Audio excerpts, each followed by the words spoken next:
The Galactic Preservation Zoo orbited the peaceful world of Zenthar Prime, a monument to the diversity of life across 1,000 worlds.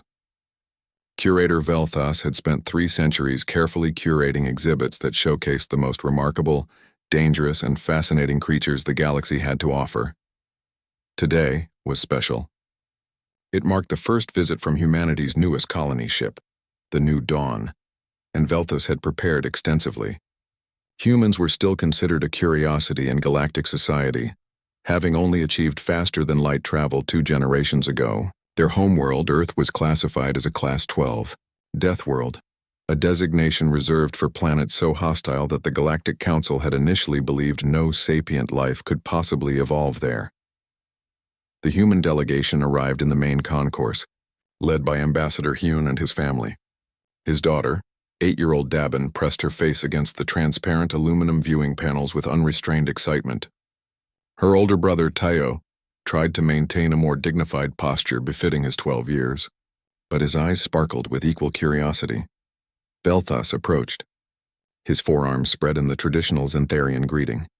"Welcome, honored guests, to the crown jewel of our collection. Today I will show you wonders from across the cosmos." They began with the crystalline singers of Harmonix 7, whose bodies refracted light into mesmerizing patterns. Dabin clapped her hands in delight. Next came the floating geloids of the Andara Nebula, massive gas-based organisms that drifted peacefully in their pressurized habitat. Then they reached Corridor 7, and everything changed.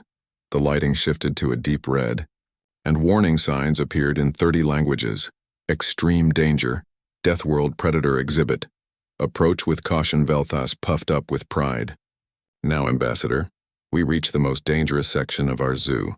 These creatures represent the apex predators from the most hostile environments known to galactic civilization.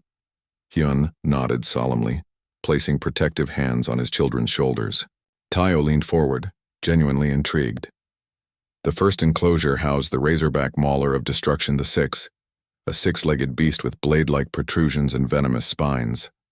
It paced behind triple-reinforced barriers, its growls making several alien visitors step back in fear.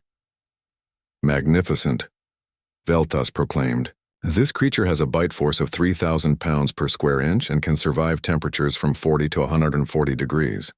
On its home planet, it is the undisputed apex predator." Dabin tilted her head, studying the creature. "It looks like it has a tummy ache." Velthas blinked his 3 eyes in confusion but continued to the next exhibit. Behind reinforced glass lurked the shadow stalker of Nocturne the 3, a panther-like creature with obsidian fur and eyes that glowed an eerie yellow. It moved with liquid grace, demonstrating why it had a 98% successful hunt rate on its homeworld. "This predator," Velthas explained with reverence, "can see in complete darkness, track prey across vast distances using thermal sensing, and deliver a killing bite with surgical precision. It represents millions of years of evolution perfecting the art of the hunt." Dabin studied the creature for a long moment. Then she tugged on her father's sleeve. "Appa, why do they have Mr. Whiskers here?" The ambassador looked confused. "What do you mean, sweetheart?" "That's just a big cat," Dabin said matter-of-factly. "We had one at home. His name was Mr. Whiskers. He slept on my bed." Several nearby alien visitors gasped. Velthas's translator implant crackled, struggling to process what it had just heard. I'm sorry," the curator stammered. "Did you say you kept a creature like this as a companion?" "Well, not exactly like that one," Tayo interjected helpfully. "Mr. Whiskers was smaller, but Grandma had a big orange one called Tangerine who was almost that size. He was pretty lazy, though." Velthas felt his tertiary heart skip a beat. He quickly ushered them to the next exhibit, determined to impress these strange humans. The armored titan of Bastion 9 stood behind barriers that could withstand starship weapons fire. The creature was the size of a cargo shuttle, covered in natural armor plating that had evolved to deflect meteor strikes. Its claws could rend steel. "This," Velthas announced with finality, "is perhaps the most indestructible land predator ever documented. It has survived in an environment where the very air is corrosive and meteor storms are daily occurrences." Dabin's face lit up with recognition. "Oh, it's like a turtle." "Can I tap on the glass to see if it comes over?" "Absolutely not." Velthas and 3 security officers shouted simultaneously. "Dabin," her father said gently, We don't tap on glass at zoos. Remember what happened at the aquarium on New Sol?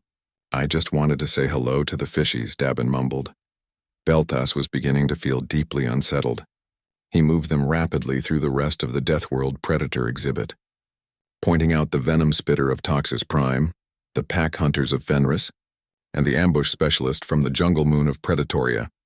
At each stop, the humans offered increasingly disturbing commentary. That one looks like the dogs at Auntie Mire's farm. The venom spitter moves just like the lizards we studied in biology class. Is that supposed to be scary? It's like a really big chicken. By the time they reached the end of the corridor, Velthas was experiencing what his species called a cognitive molt, a profound crisis of understanding.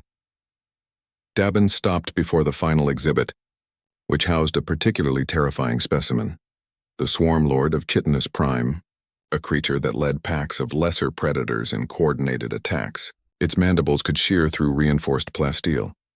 The little human girl studied it thoughtfully, then turned to Velthas with innocent curiosity. "Mr. Curator, sir, I have a question." Velthas steadied himself. "Yes, young one? Why does your scary predator zoo only have house pets and farm animals?" The question hung in the air like a solar flare, and for the first time in 3 centuries, Curator Velthas questioned everything he knew about the universe. Part 2. The Deathworld Assessment. The news of Dabin's question spread through the Galactic Preservation Zoo like a containment breach. By the next morning, Velthas had called an emergency meeting with the zoo's entire scientific staff and representatives from the Galactic Council's Xenobiology Division. Dr. Zelnoth, the head of Dangerous Species Research, pulled up holographic displays of Earth's ecosystem. His tentacles trembled slightly as he navigated through the data. "I've spent the night reviewing the initial survey data of the human homeworld," he announced to the assembled crowd. "I believe we may have made a grave error in our threat assessment protocols." Velthas felt his stomach sink. "Explain." "Our Deathworld classification system rates planets on a scale of 1 to 15 based on environmental hostility, predator density, and survival difficulty. Earth received a Class 12 rating, which we considered extremely high." Zelnoth's display shifted to show comparison charts.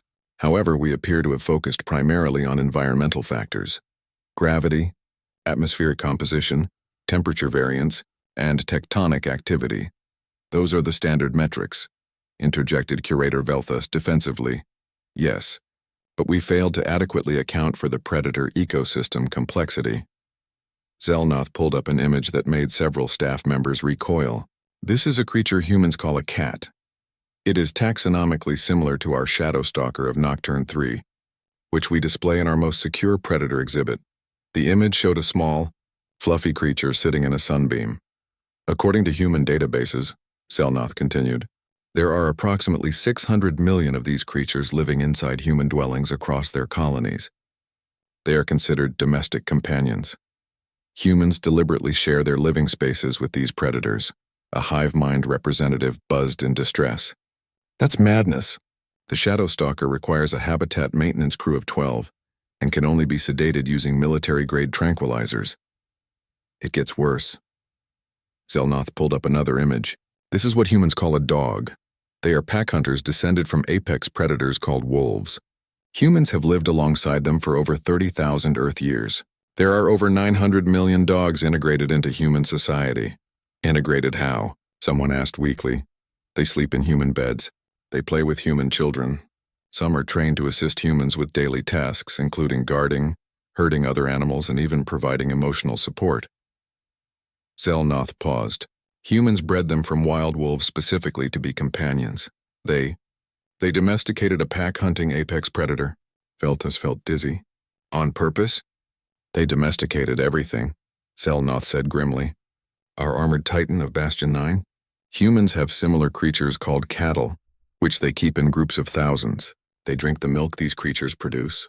The Swarm Lord of Chitinous Prime is comparable to insects humans call bees, which they keep in wooden boxes in their gardens to produce a sweet substance they eat on bread." The room fell into stunned silence. Meanwhile, Ambassador Hyun had requested a private tour of the zoo's non-predator exhibits for his children, accompanied by Keeper Thixon, a young Zenthari. who had volunteered enthusiastically to guide the human family. They stood before the gentle giants of herbivore plains, massive creatures with long necks that reached high into artificial trees to feed on specially cultivated leaves. These peaceful creatures, Dixon explained, come from a low-gravity world and require constant environmental monitoring. Their dietary and career choice. Behold, he said weakly, the razor-toothed hunters of the deep. These creatures can detect electrical impulses from prey up to a kilometer away.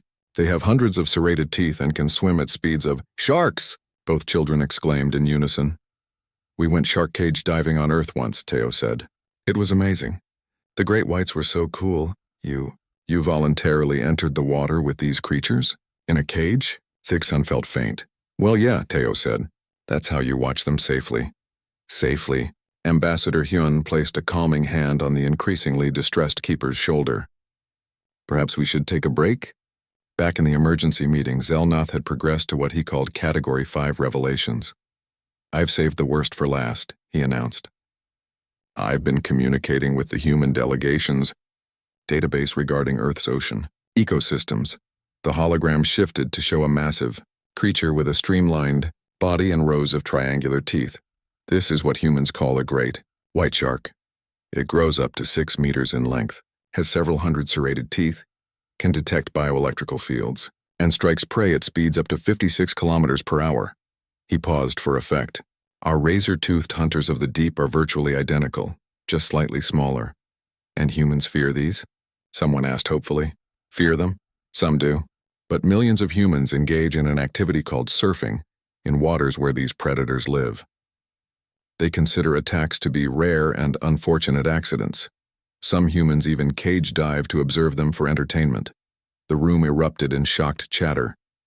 Furthermore, Zelnoth continued, Earth's oceans contain creatures that make our Death World predators look like nursery animals. There are predators called orcas that hunt in coordinated packs using sophisticated communication. There are creatures called giant squid with tentacles 13 meters long. There are microscopic organisms that can kill a human in hours, plants that can inject toxins causing paralysis, and jellyfish whose sting can stop a heart. And humans swim in these oceans? Velthus asked. Recreationally, Zelnoth confirmed. For fun. A long silence followed this revelation. Finally, a junior researcher raised a tentacle. Doctor, what was Earth's rating when it was originally surveyed? Class 12 Death World. And what should it have been rated? Zelnoth's expression was grim. After this analysis, I recommend we create a new category. Class 15 was supposed to be the maximum. Planets where life cannot sustainably exist. Earth should be Class 16, the first apex death world on record. But humans thrive there, Velthus protested. They have art, music, philosophy. They seem so gentle. That, Zelnoth said quietly, is what makes them truly terrifying. They evolved in an environment so hostile that what we consider nightmare predators, they consider pets, and they did it while developing empathy, compassion, and civilization. In the corridor outside, Dabin was tugging on her father's hand. Appa, can we come back tomorrow? I want to see if they have any actually dangerous animals. Thixon overheard and had to sit down. The galactic community was about to learn a valuable lesson. Never underestimate a species that evolved on a planet where everything is trying to kill you, and still managed to domesticate the things that tried hardest. Part 3. The Reclassification Committee. 3 days after Dabin's fateful question, the Galactic Council convened an emergency xenobiological threat assessment committee at the zoo itself. Representatives from 40 species crowded into Conference Hall Theta, with holographic attendees from 100 more worlds watching remotely. Counselor Prexenol, a 8-limbed arachnic delegate, called the meeting to order with a sharp rap of her ceremonial staff. This committee has assembled to address what may be the most significant oversight in galactic survey history, she announced. Dr. Zelnoth, your preliminary findings have caused considerable alarm. Present your full analysis. Zelnoth took the central platform, his tentacles forming patterns of nervous agitation. Behind him, holographic displays flickered to life showing Earth from orbit. A blue and green marble swirled with white clouds. Honored delegates, I must begin with an apology. The initial survey of Earth, conducted 187 standard years ago, followed all established protocols. However, those protocols were designed for typical planetary ecosystems. Earth is not typical. He pulled up a comparison chart. A standard Class 10 death world like Destruction 6 might have 50-80 apex predator species across its entire biosphere. Earth has documented over 4,000 species that hunt and kill prey actively, and that's only the species humans have classified. They discover new ones constantly. A reptilian delegate hissed in disbelief. 4,000? That's unsustainable. The prey populations would collapse. That's what we thought too. But Earth's ecosystems are so robust, so absurdly productive, that they support this predator density. The planet has evolved a state of constant warfare between species that has refined predation to an art form. Zelnoth displayed images of various Earth creatures. Take the praying mantis, an insect that hunts and kills other insects with raptorial forelegs. Humans consider them beneficial to have in gardens. What about their large predators? Prexnell asked. Surely those are properly feared. I'm glad you asked. The display shifted to a massive bear. This is a grizzly bear. It weighs up to 360 kilograms, can run 55 kilometers per hour, and has claws like scythes. It is one of Earth's apex predators. Finally, something appropriately dangerous. Humans regularly hike in areas where these creatures live. Some humans have been known to take selfies, images of themselves near these predators. Zelnoth paused. There are documented cases of humans punching these bears in the face to defend their domestic dogs. The conference hall erupted in chaos. Order! Prexnell shouted. That's clearly an exaggeration. Ambassador Hyun, sitting in the guest section, raised his hand. Counselor, if I may? That's actually true. There was a famous case in 2018 when a woman named Choi Yuna saved her dog from a bear in exactly that manner. Made planetary news. The delegates stared at him in horror. Meanwhile, young Dabin had been granted special permission to visit the zoo's laboratory sector, accompanied by head researcher Dr. Mivix, a cautious crystalline whose body refracted light in patterns that indicated deep anxiety. Young human, Dr. Mivix said carefully, we've prepared a small demonstration. We want to show you some of our research specimens and get your perspective. They entered a lab where a small creature sat in a containment cube. It looked like a fuzzy sphere with large eyes. This, Dr. Mivix explained, is from the forest moon of Endara. We've classified it as a level 3 threat due to its venomous bite and aggressive territorial behavior. Dabin peered at it. It's a possum. Well, kinda. Is it playing dead? Playing dead? Yeah, possums do that when they're scared. They pretend to be dead so predators leave them alone. It's really smart. She tapped the glass gently. Don't be scared, little guy. We're not going to hurt you. Dr. Mivix made frantic notes. They moved to the next specimen, a small reptile with color-changing skin. This is a camouflage specialist from chameleon. We studied these in school.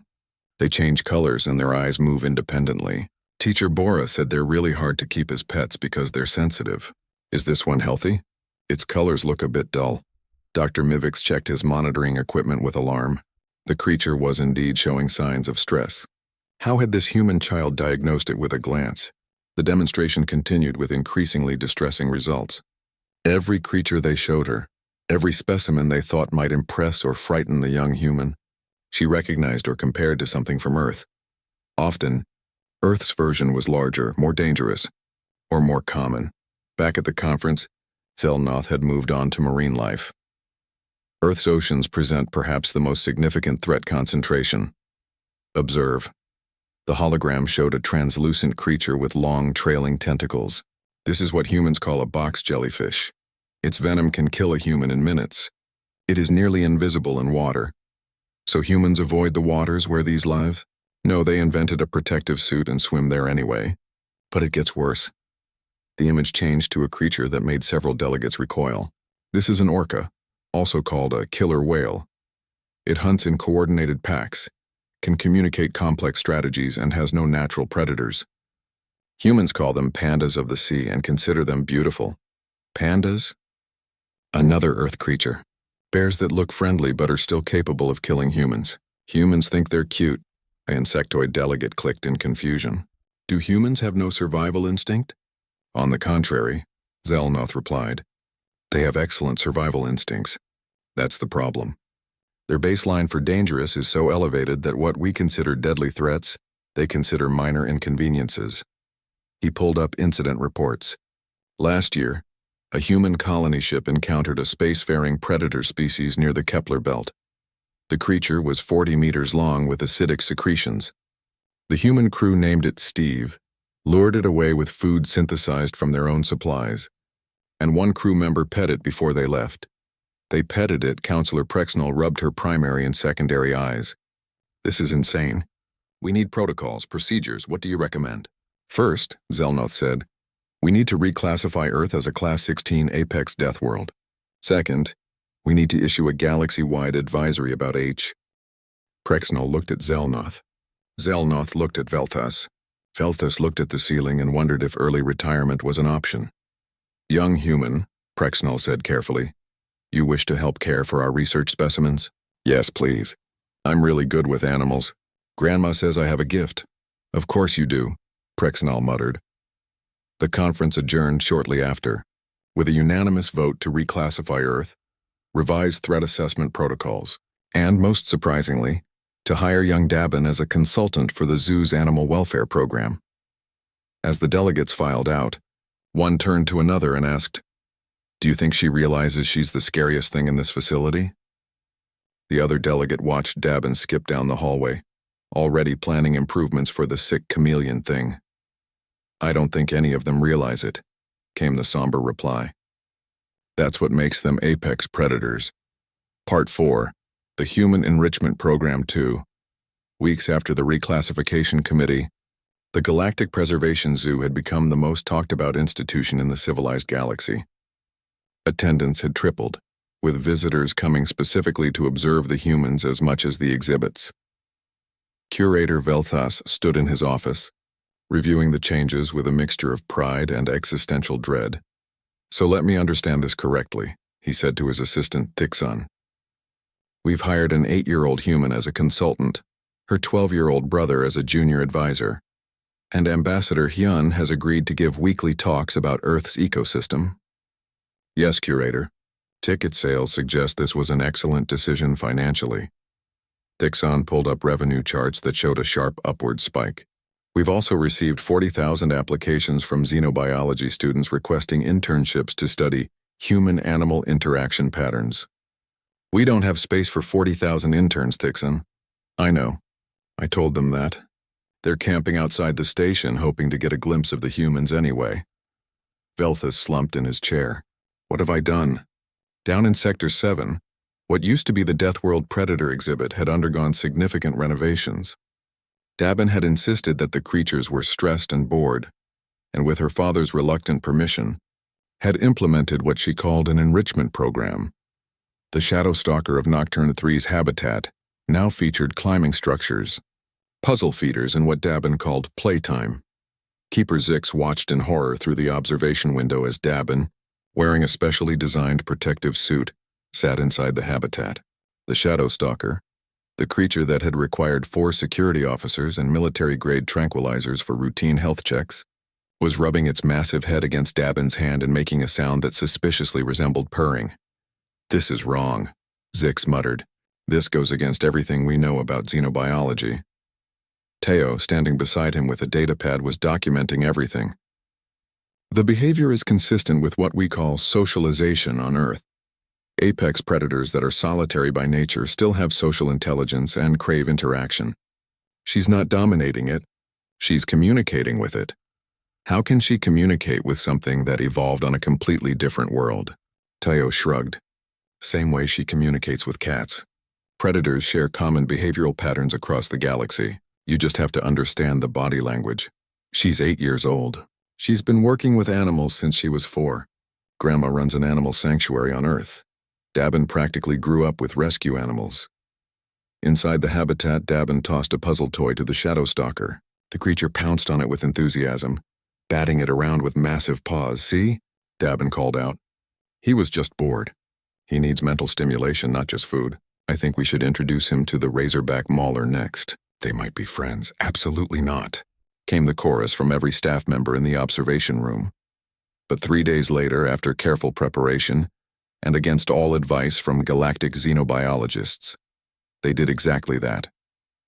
The two apex predators, both supposedly hyper-territorial and aggressive, were introduced in a neutral space under heavy sedation protocols. Except Dabin insisted they didn't need sedation. You're setting them up to be scared of each other. Let them meet naturally. What followed would be studied in xenobiology courses for generations. The Shadow Stalker and the Razorback Mauler, two creatures from different death worlds who had never encountered each other's species, engaged in what Dabin called sniff testing. They circled each other warily. Then, after the Razorback Mauler did what looked like a playbow, began engaging in what could only be described as playfighting. Within a week, they were sharing a habitat. Within 2 weeks, they were napping together. Ambassador Hune's weekly lecture series titled Life on an Apex Death World had become the most popular educational program in the sector. The auditorium was packed with representatives from hundreds of species, all taking frantic notes.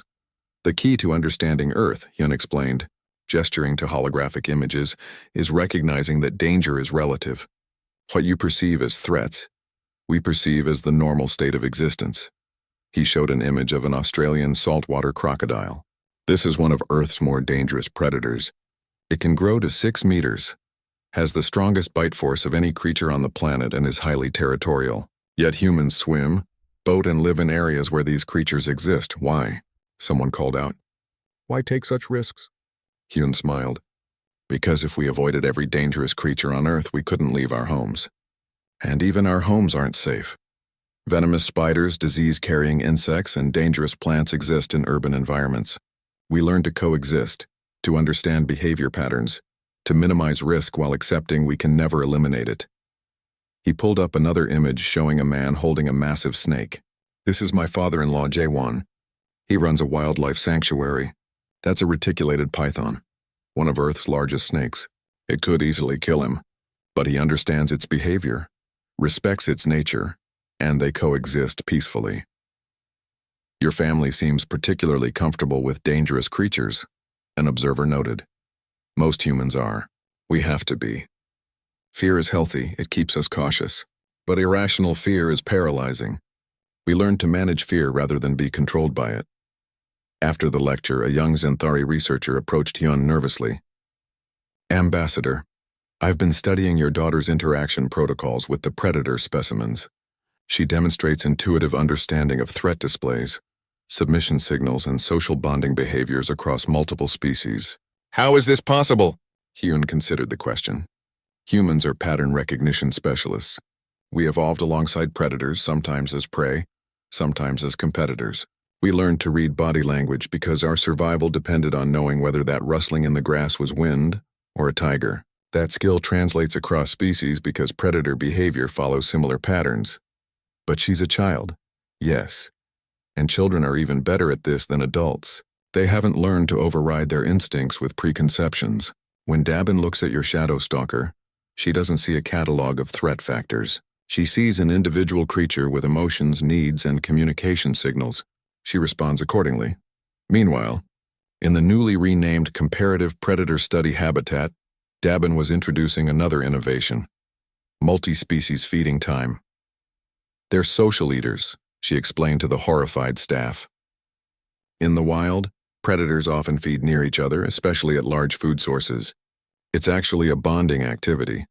She had convinced the staff to allow the Shadow Stalker, the Razorback Mauler, and 3 of the pack hunters of Fenris to feed in the same space, separated by transparent barriers they could see through. Watch, she said. They're checking each other's cues, learning each other's patterns. Building trust, Tayo documented everything. This has implications for conservation programs across the galaxy. If we can create social bonds between apex predators from different, supplemented with education. At the graduation ceremony, Curator Veltas addressed the assembled students. A year ago, I believed safety came from strong barriers and powerful tranquilizers. I believed dangerous creatures needed to be controlled through force. I was wrong. He gestured to where Dabin sat in the front row. General Fluffykins somehow smuggled into the ceremony on her lap. A human child taught me that true safety comes from understanding, from respect, from seeing the individual behind the species classification. Today, you graduate not just as xenobiologists, but as ambassadors for a new way of coexisting with the dangerous and the wild. Dabin received an honorary degree, the youngest recipient in galactic history. As she accepted it, she had only one question. Does this mean I can help with the venomous spitter of Toxus Prime now? I have so many ideas for his habitat. Every staff member in the room simultaneously said no. But they all knew that within a month she'd convince them otherwise, because if there was one thing humans excelled at, it was making the impossible seem not just possible, but obvious in retrospect. As the ceremony ended and guests mingled, a young Zenthari student approached Ambassador Hyun. "Sir, I have to ask. Does it ever bother you that the galaxy saw your world as a nightmare, your creatures as monsters?" Hyun smiled. "We never saw it that way. To us, Earth is home. Beautiful, diverse, challenging, but home. I suppose that's the real lesson. Context matters. What's terrifying to one species is Tuesday afternoon to another." The student considered this. "So humans aren't fearless?" "Oh, we're definitely not fearless. We're just experienced at managing fear. There's a difference." That night, as the station's artificial sun set, Dabin stood in the observation deck with the Shadow Stalker on one side. The barriers had been upgraded to allow supervised visits, and General Fluffykins on the other. "You know what's funny?" she said to Teo, who was sketching the scene. "They think we're special because we're not afraid of animals. But we're just as scared as anyone else. We just decided that being scared wasn't a good reason not to try." Teo captured the image. A small human girl flanked by an apex predator from one world and a farm animal from another, all three existing in peaceful harmony that statistical probability said should be impossible. Below the image he wrote, "Humans, apex predators of friendship." Across the galaxy, zoos were becoming sanctuaries. Cages were becoming habitats. Fear was becoming understanding. And somewhere on Earth, in a sanctuary in the Korean countryside, an elderly woman fed a baby bear with a bottle while a Tibetan mastiff kept watch and a cat named Kimchi supervised from a fence post. The galaxy had learned that the most dangerous thing about humans wasn't their death world origins. It was their stubborn insistence that anything could be a friend if you just took the time to understand it. Even apparently bureaucracy-loving xenobiologists who were convinced they knew everything about dangerous species until an 8-year-old proved them wrong. And really, was there any apex predator more terrifying than a determined child with a good idea? The Galactic Council was still debating that question. The end. Chonseo led them past enclosures housing creatures that would be maximum security exhibits on any other world.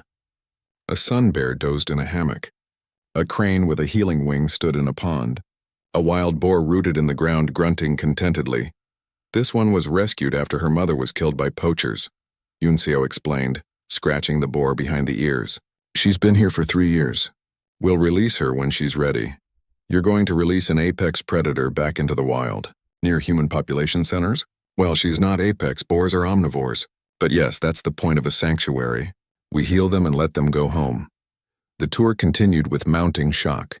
Yunso bottle-fed a baby fox. She cleaned a wound on a hawk's talon. She waded into a pond to check on injured turtles.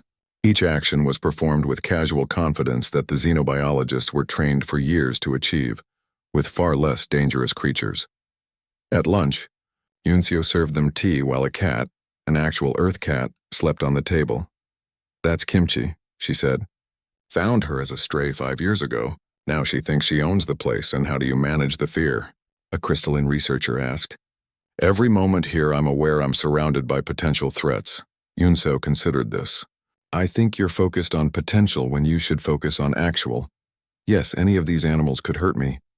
But they don't want to. Animals don't attack without reason.